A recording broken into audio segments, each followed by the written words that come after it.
ഏതെടുത്താലും വില 10 രൂപ. രാവിലെ നമ്മൾ ഫ്രിഡ്ജിൽ നിന്ന് എല്ലാം എടുത്ത് വെളിയിൽ വെച്ചിട്ടുണ്ട്. കാപ്പി നമ്മൾ പുട്ടുണ്ടാക്കാമെന്ന് വെച്ചു. പഴം ഇരിപ്പുണ്ടായിരുന്നു. അപ്പോൾ കാപ്പി പരിപാടി സിമ്പിളാക്കിയോണ്ട് ലഞ്ച് കുറച്ച് നമുക്ക് ഹെവി ആകാം.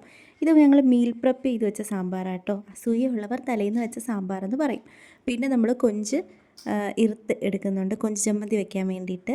അങ്ങനെ കൊഞ്ച് ചൂടാക്കിയിട്ട് ചക്ക ആടപ്പത്തോട്ട് കുക്കറിൽ തന്നെ അങ്ങ് വെച്ചു. അതാകുമ്പം 2 വിസിലങ്ങ് കാര്യം നടക്കും. നമ്മുടെ കൊഞ്ച് ചമ്മന്തി ദാണ്ട് അരച്ച് വെച്ചിട്ടുണ്ട് കേട്ടോ.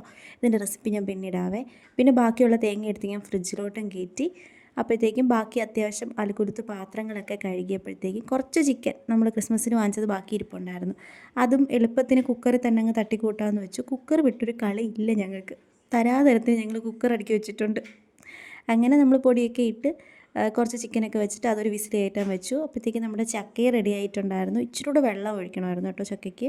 പിന്നെ നമ്മുടെ ചിക്കൻ കറി റെഡി. ചിക്കൻ കറി വാങ്ങുന്ന സമയത്ത് ലാസ്റ്റ് ഒരിത്തിരി വയണയിലയുടെ ഇട്ടാൽ ഭയങ്കര ടേസ്റ്റ് ആട്ടോ. അങ്ങനെ അവിടെയൊക്കെ തുടച്ചു. ഇനി ഞാൻ ഇച്ചിരി ചക്കയും ചിക്കൻ കറിയൊക്കെ കൂട്ടി കഴിക്കട്ടെ. അയ്യോ, കൊഞ്ച് ചമ്മന്തി പറഞ്ഞു.